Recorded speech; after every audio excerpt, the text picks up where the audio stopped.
At isang pribileyo na makapagministeryo po sa iglesia ito. At maraming salamat po sa inyong butihing pastor. At okay, hindi ko kasi maalala, baka itong aking, yan, kung na-preach ko na dito. Kaya minsan, at dito po tayo sa Book of Luke chapter 10, verse 38 to 42. Hindi pa. Sa verse pa lang, hindi pa talaga, ano? Okay. Luke chapter 10, verse 38 to 42. Ako'y nagpapasalamat at talagang I decided na mag-ano na lang eh. Ano tawag doon? Yung move. Lala mo ba yun? Oo, move it. Nakapila ko doon sa may ano, talagang ang tagal, sabi ko, grabe. At iniisip ko yung traffic. Kaya lang, sa totoo lang, ayoko talagang sasakay sa mga ganyang ano eh. Pero kailangan eh. Talagang tamang-tama. Mahusay din yung driver eh. Kaya, minsan pagka ganyan, pumipikit na lang ako eh. Yan. Okay, Luke chapter 10, verse 38 hanggang verse 42. So, sabay-sabay po natin basahin. Let us start reading. Now it came to pass as they went that they entered into a certain village, and a certain woman named Martha received him into her house. And she had a sister called Mary, which also sat at Jesus' feet and heard his word. But Martha was cumbered about much serving, and came to him and said, Lord, dost thou not care that my sister hath left me to serve alone? Bid her therefore that she help me. And Jesus answered and said unto her, Martha, Martha, thou art careful and troubled about many things. But one thing is needful, and Mary hath chosen that good part, which shall not be taken away from her. Tayo po'y manalangin. O Lord God, maraming salamat pong muli sa iyo pong pangangalaga at pagkakataon na ipinagkaloob na makapagbahagi ng iyong salita sa iglesyang ito. At Lord, we pray, pangunahan mo po kami ng banal na Espiritu, buksan mo po ang aming puso at kaisipan, makita po namin ang mga dakilang katotohanan na sa iyong banal na kasulatan. Sa pangalan ng aming Panginoon Kristo, ito po ang aming samantalangin. Amen. Okay, so, okay. Thank you po. So, dito po sa talatang ating nabasa, meron pong isang salita dito na talagang ito yung dito na focus yung aking pong attention. Yung salitang ng Panginoon na sinabi niya, but one thing is needful. But one thing is needful. Ito po ay sinabi ng Panginoon kay Martha na kung saan ay meron pong mensahe ang Panginoon sa kanya. Okay? One thing is needful. Now, alam niyo po, Christian life is a life of one thing. Amen? Diba? We have one body, one spirit, and ye are called in one hope, one Lord, one faith, one baptism, one God and Father of all, na kung saan ito po ay talagang makikita natin sa banal na kasulatan. Diba? So, one body. Kung ikaw ay boy, boy talaga. Pag ikaw ay girl, girl. Hindi pwedeng boy-girl. Diba? So, one spirit. We no need other spirit. Maraming espiritu, pero ang kailangan natin ay ang espiritu ng Diyos na kung saan ay mangunguna sa atin.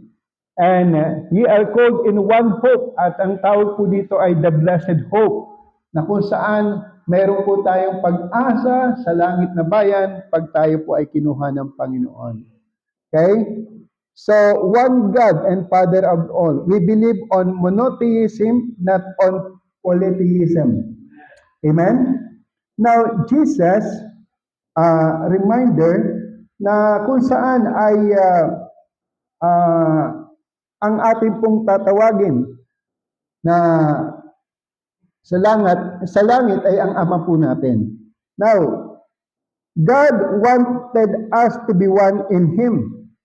Sa book of John chapter 17 verse 11, ang sabi ng Panginoon, "And now I am no more in the world, but these are in the world, and I come to thee, Holy Father, keep through thine own name those whom thou hast given me, that they may be one as we are one." So ito ang gusto ng ating Panginoon sa atin. Second Corinthians chapter 13 verse 11, ang sabi ni Apostle Paul, "Finally, brethren, farewell, be perfect, be of good comfort, be of one mind. Live in peace, and the God of love and peace shall be with you." So, ang question po, are we one in the Spirit tonight? Are we one mind like the mind of Christ? So, are we aiming for one goal and one direction?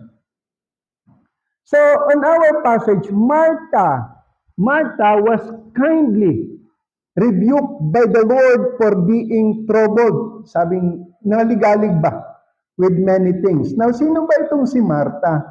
Now, alam po natin, si Martha ay kapatid po ni Mary, and they are Christian, they are believer, and she was the sister of Mary who received Jesus into her house. Sa verse 38, makita po natin yan. Tinanggap niya ang Panginoon sa kanilang tahanan. Okay?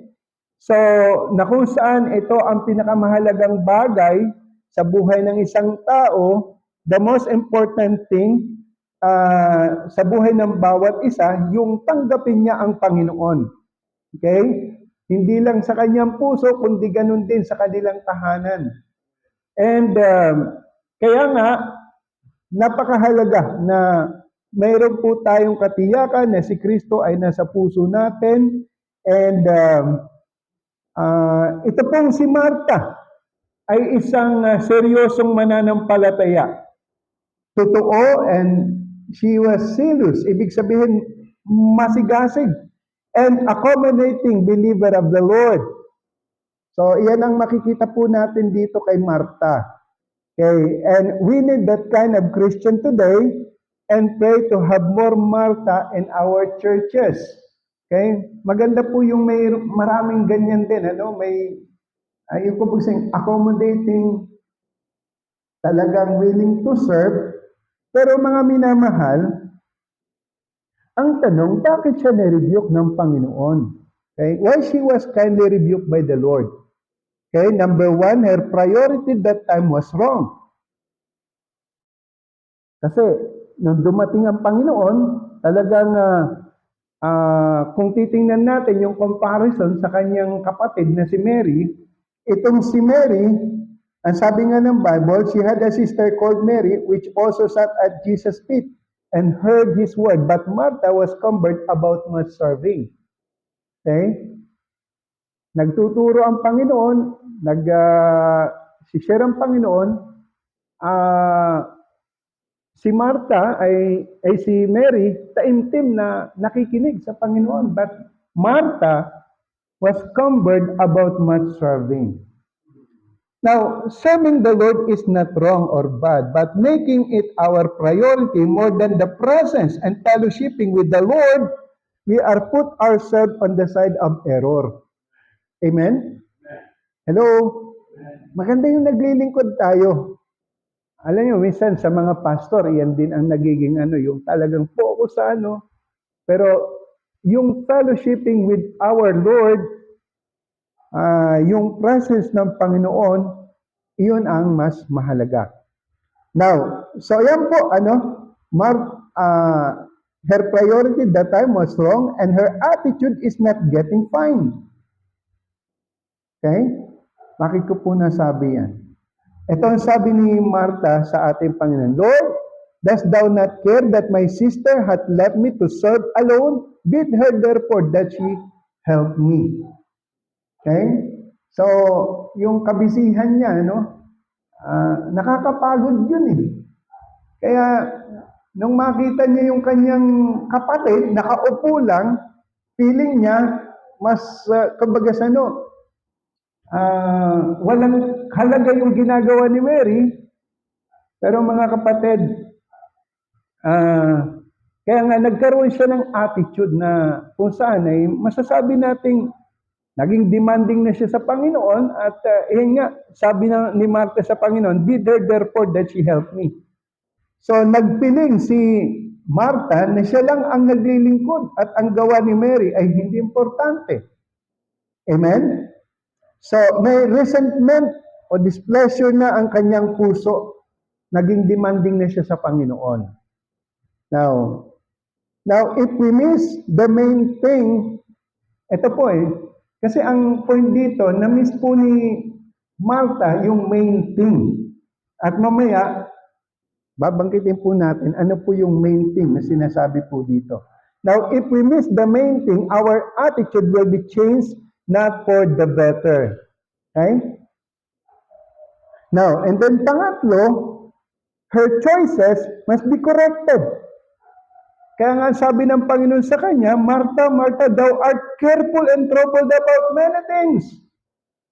But one thing is needful, and Mary had chosen that good part which shall not be taken away." So, amen po ba? Yun ang sabi ng ating Panginoon. And praise God, we have a God who corrected us in time of our wayward moment. God did not tolerate our wrong ways or actions. So, God kindly confronted us through His Word. And that is the Word of God. Now, again, Martha was cumbered with much serving, forgetting one thing which is needful or basic. Now, ano nga ba yun? Okay? Ito po yung one thing na sinasabi dito, yung sitting at Jesus' feet and hearing His Word. Amen? And that is the main thing. Mary had chosen that good part which shall not be taken away from her. Sitting at Jesus' feet and hearing His Word. Now, ayan po ang makita po natin dito, si Mary ay pinili niya po yung makinig, umupo at makinig sa turo ng ating Panginoon. Okay? So, beloved,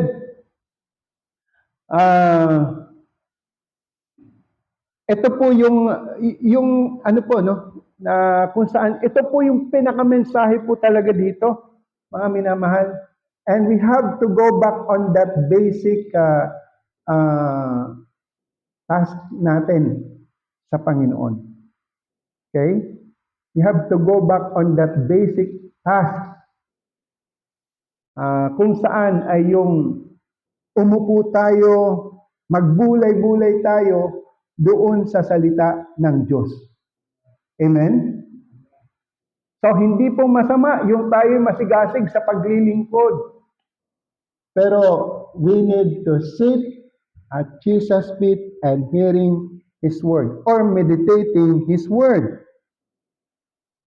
Actually, this message I have been preached doon po sa youth camp na kung saan sila po ay mayroong pong topic na back to basic. Okay? And beloved in the Lord, hindi lamang young people ang kinakailangan mag-back to basic. Even we na matagal na sa Panginoon. Amen? So, it is a call to all who are already enlightened and have been serving the Lord but stop and turn away from God. Kasi mayroong mga talagang matagal na napagod, tumigil. So, and also, it is a call to all who need a chance to serve the Lord again and miss the sweet fellowship with God. Yes, ito po yung panawagan doon sa mga talagang na-miss niya ang sweet fellowship with God. And it is a call to all who are fainting, burned out, offended, torn up, and almost quitting. Aminin man natin po hindi, talagang minsan dumarating tayo sa ganung sitwasyon. Amen? Talagang pag minsan yung sunod-sunod na mga suliranin. Okay? So, and it is a call today, not later or tomorrow. And it is a must and an urgent call. Kumbaga sa lahat, no? We have to go back to basic. Sitting at Jesus' feet and hearing His word. Okay? So, ikaw ba ay nanlalamig sa iyong paglilingkod sa Diyos at nais mong muling maging maalab sa Kanya? Let us go back on that task. Sitting at Jesus' feet and hearing His word. Tumigil ka na ba sa iyong mga gawaing pang-espiritual? No? Like yung Bible reading, praying, soul winning, giving, church, active attending. At nais mong balikan muli ang mga gawain ito, let us go back to basic. Amen? So, namumuhay ka ba ngayon sa kasalanan at nais mong mag-get right o manumbalik sa kalooban ng Diyos? Let us go back to basic. Okay? Ikaw ba ay nanlulupaypay? Okay? So, mga minamahal, and almost quitting, we need to go back to basic. So back to basic, it means return, realign, and repeat what is vital or needful sa ating pong buhay bilang isang mananampalataya. And back to basic is the only way to revival. Oh, kailangan natin ng revival. Sitting, upuan mo, no? Ang banal na kasulatan. Pagbulay-bulayan ang salita ng Diyos. The only way to be happy, only way to be useful and fruitful child of God, only way to keeping on and in the firing line and be on fire. Ang hirap pong maglingkod pagka ang puso natin hindi maayos sa Panginoon. Ang hirap pong maging ano tayo, no? Yung talagang sold out. Kung may mga bagay-bagay na nagkukulang tayo sa harapan ng Panginoon. So, mga minamahal, dito po sa ating pong natalakay, ang pinakamensahe po dito ay yung be intentionally, no? Intentionally be closer to the Lord our God. Like Mary. Amen? She intentionally, gusto na mapalapit talaga sa Panginoon, talagang inupuan niya, umupo siya sa ano ng Panginoon at nakinig. Okay? So I hope nakikita po natin ang bagay na ito. Intentionally be closer to the Lord our God. Sat at Jesus' feet. Enjoy the fellowship of the Lord. Amen? Enjoy the fellowship of the Lord. Give time and ourselves to the Lord. Beloved, we cannot go back to basic without giving unto the Lord. Yung ibinibigay natin ng ating oras sa Panginoon. Kaya nga sabi po ng Bible, Psalms 29 verse 2, give unto the Lord the glory due unto His name. Worship the Lord in the beauty of holiness. Okay? So, doon po sa aklat po ng Corinthian, sa Book of Corinthian, kaya pala sabi ko makita po natin doon, yung mga taga-Macedonia, yung klase ng kanilang pagbibigay, matindi. Okay? Na sa kabila ng kanilang malubhang kahirapan, they were able to give. Okay? Sa gawain ng Panginoon. Why? Ito sabi ni Paul, for to their power I bear record, yea, and beyond their power, they were willing of themselves, and this they did not as we hope, but first gave their own self to the Lord, and unto us by the will of God. Amen? Kaya pag tayo po, may problema tayo sa ating sarili, Dapat iyon ang unang bagay na aayusin natin. Amen? And if we do that, then we can do what they have done. Amen? Okay? So, note, it is not hard to give. Pag ganito po ang ating pong, yung maayos pong ating puso, it is not hard to give your time and talent, your tithes and offering when we give ourselves completely unto the Lord. Okay? So, kaya kaming mga pastor, inyong pastor, talagang ito yung bagay na sinisikap natin, mga mangangaral, sikapin natin na talagang may ayos natin sa Panginoon. Okay? So, pangalawa, so sabi diyan, intentionally be closer to the Lord our God, and then delightfully hear the word of God. Delightfully hear the word of God. So talagang nawa ang puso natin ay nagagalak tuwing salita ng Diyos ang ating pong napapakinggan. Diba? Naalala mo ba nung una kang nakakilala sa Panginoon? Diba? Yung palagi kang excited na makapakinig ng Word of God. Na halos gusto mo, maya-maya, linggo. Diba?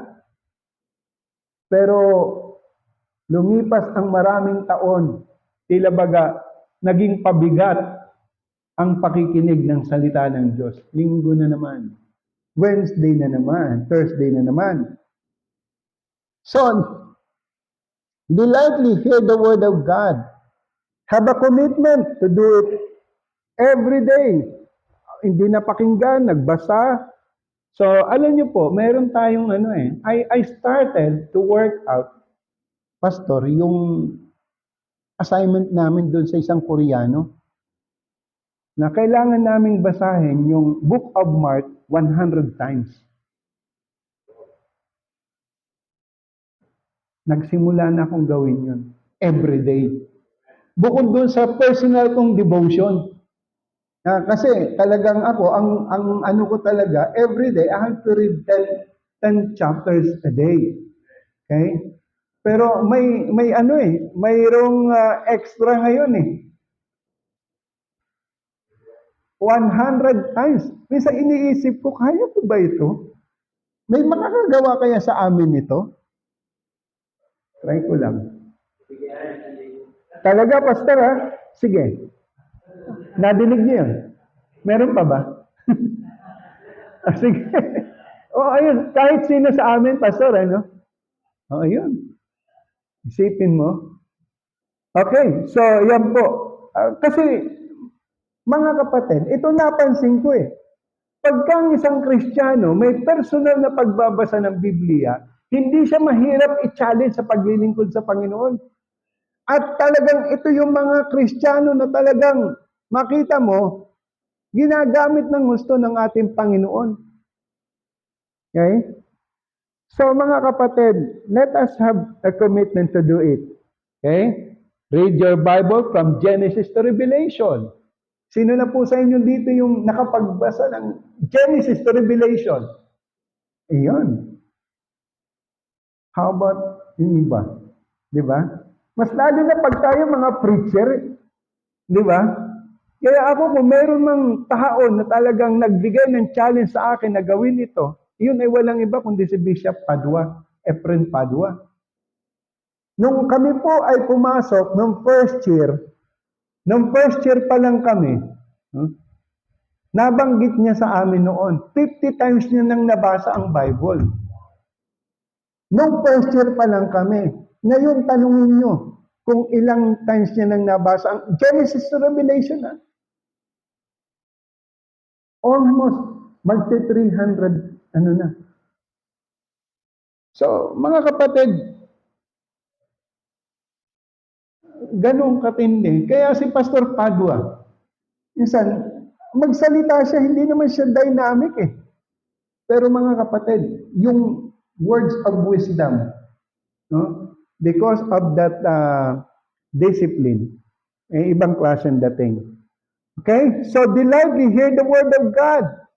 Then take heed to God's instruction about Bible reading. Marami po tayo niyan. Sabi nga, as a newborn babes, desire the sincere milk of the word, that ye may grow thereby. Go deeper to the word. Amen? Go deeper to the word. Search like an investigator or reporter pag nagbabasa tayo ng Bible. Go deeper to the word, meditate the word, do the word. Okay? Do the word. Kaya nga sabi ng James chapter 1 verse 22, but be ye doers of the word and not hearers only, deceiving your own self. For if any be a hearer of the word and not a doer, he is like unto a man beholding his natural face in a glass. Revelation chapter 1 verse 3, blessed is he that readeth and they that hear the words of this prophecy and keep those things which are written therein, for the time is at hand. So hindi lamang po go deeper to the word, meditate the word, do the word, but also share the word. Amen? Share the word. Speak about it and proclaim. Okay? Like the man of Gadara. Nung siya po ay magkaroon ng true encounter with the Lord Jesus Christ and he was healed by the Lord, ang nais niya, sumama sa Panginoon para maglingkod. But he was instructed by the Lord to go home to his friend and tell them how great things the Lord had done for him. Okay? So, mga kapatid, share the word. Have a goal to read it, yung ating pong Bible. And then, nandun po. Tandaan po natin na ito po ang ating spiritual food. Ito po ang ating shield in spiritual warfare. And it is God's key to prosperity and success. Joshua chapter 1 verse 8. And it is profitable to make us perfect. Amen? Ibig sabihin nito, hindi po yung sinless perfection, but yung tinatawag na matured Christian. Alam po natin kung ano po ang purpose ng Scripture. 2 Timothy chapter 3 verse 16. All Scripture is given by inspiration of God and is profitable for doctrine, for reproof, for correction, for instruction in righteousness, that the man of God may be perfect, thoroughly furnished unto all good works. Okay? So, mga kapatid, Pastor, pagkatapos nito, diretso na dun sa ano? Dun sa, maglalamay pa kayo? Oo. Okay. So, yan po ang nagagawa po ng salita ng Panginoon sa atin. And I hope na tayo po ay matibay doon sa paniniwala na ang Bible na hawak natin ay talagang Word of God. Amen? Kasi, kung hindi ganun katibay, kalalim ang ating pananalig na ito ay Word of God, mga minamahal, ang ating pananampalataya ay magiging mabuhay. Okay? Ibig sabihin, shallow. So, mga minamahal, ako personally, 100% talagang I have reason why I firmly believe na ang book na ito ay talagang Word of God. Okay? I have 3 reasons. Okay? And I think na-share ko na sa inyo minsan yan. The first reason, and dahil po doon sa tinatawag na preservation. God preserve His Word. Mga minamahal, we have to be thankful to God that we have this book, that we have this book in our hand. Bago ito mapunta sa atin, marami pong buhay, maraming nagbuwis ng buhay para ito ay mapa sa atin. Okay? Marami po ang nagtangka na sirain ang credibility ng Bible. Pero mga minamahal, ang Bible hanggang ngayon, Bible pa rin. At talagang Kung meron mang pong best selling book in the world, yun ay walang iba kundi ang Bible. Huh? Kaya sabi nga, Guinness World Record estimate that over 5 billion copies of the Bible have been sold, making it the best-selling book of all time. Sabi ng Panginoon, heaven and earth shall pass away, but my words shall not pass away. So kaya mga kapatid, nawa ay ganong katindi ang pagpapahalaga natin sa aklat na ito. Okay? So because of its preservation, then because of its fulfilled prophecy, whether you like it or not, yung sinasabi ng Bible, mangyayari yan. You believe it or not, mangyayari kung ano ang sinasabi ng Bible. Okay? And then, pinakamatindi dito mga kapatid, yung transforming power ng Bible. Dahil kung wala ito, walang dahilan tayo para magkatipon sa lugar na ito. Amen? Pero because of this book, nakilala natin ang Panginoon, na bago ang ating buhay, at may direksyon ang ating buhay. So, because of its transforming power, beloved of God, you and I are product of Bible transforming power. It leadeth us, it cleanses us. Amen? It enlightens us. O marami po tayong verses na ang Bible naglilid po sa atin. Psalms 119, 105, Thy word is a lamp unto my feet and a light unto my path. It cleanses us. Naglilinis po sa atin. Wherewithal shall a young man cleanse his way? By taking heed thereto according to thy word. Psalms 119 verse 9.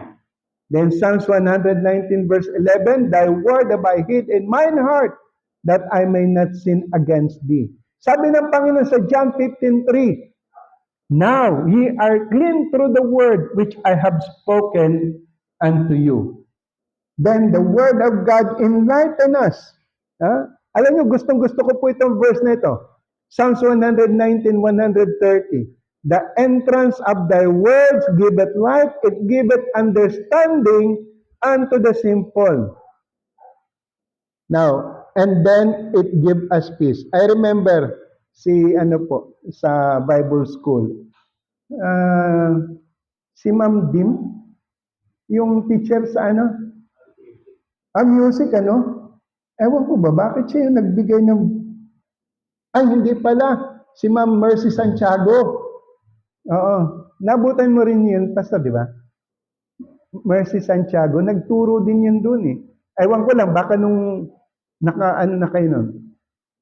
Ito yung verse na iniwan niya sa amin Sabi niya, memorize niyo to.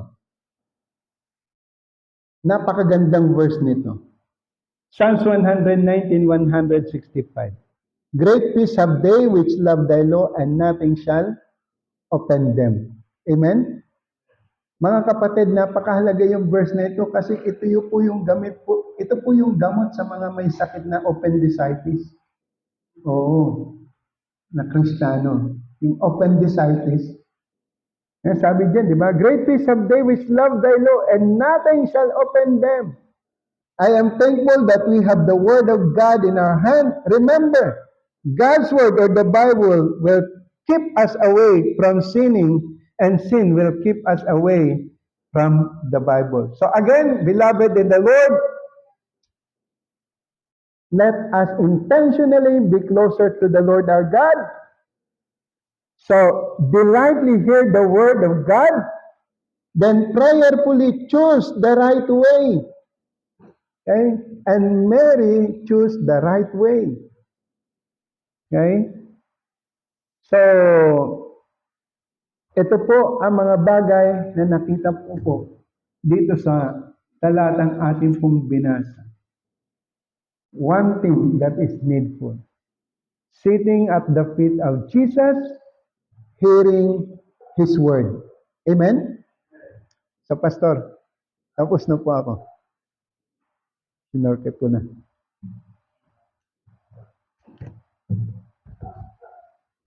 Let's all stand and let's pray. Heavenly Father, Kuya Tito Suaman, sa gabi ko, salamat sa inyong salita.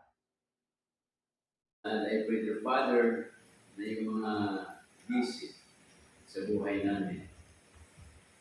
Harinawa ay pagbigyan namin ng buwan. Sometimes, sinasabi namin, alam ko na yan, alam ko na yan. Yung hindi na tayo nagpapatuloy.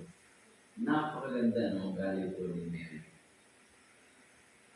Tayo nagkakapakinig na ng salita ng Diyos sa pulpito, sa radyo, television, sa mga gadgets natin. Kapakinig tayo yan eh. Pag nagbabasa tayo. Pero yung kay Mary, talaga yung Panginoon mismo. Yung kanyang napakinggan. What a blessing. Tayo nakikinig tayo sa mga celebrated or kilala ng mga preachers around the world. And we enjoy them.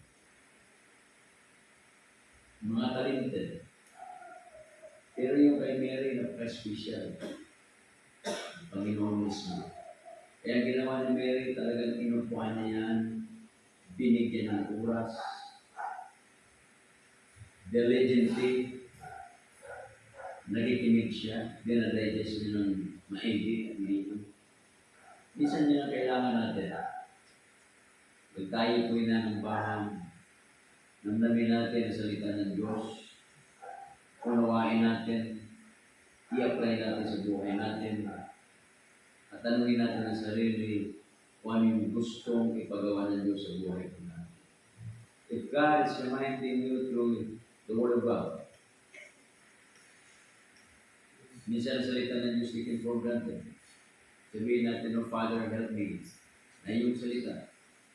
We value it highly. Yung bang aralin, pagbulay-bulayan, pakinggan, isabuhay, lumalim. So if God is reminding you through God's word tonight, you can come forward, kneel down, and go to the prayer right now. Sige po mo.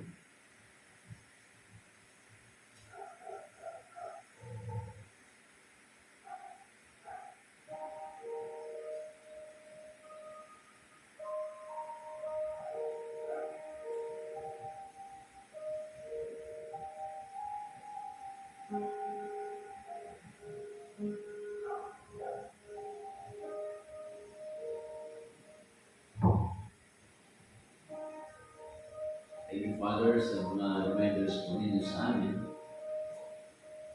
Thank you sa mga kailingan ng mga anak po ninyo. I pray for Pastor natin. Comfort for him and the family. Dalayan ko po na nalanin ko siya as he continue the ministry of God. I pray also for the finances. Dalayan ko yung mga pastor going to Narpacan, Mapandang, Agoo, and the anniversary in the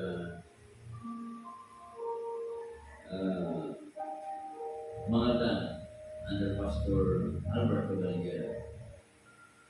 Give us the weather of Father, traveling mercies, keep us safe, we will be able to reach our destinations safely.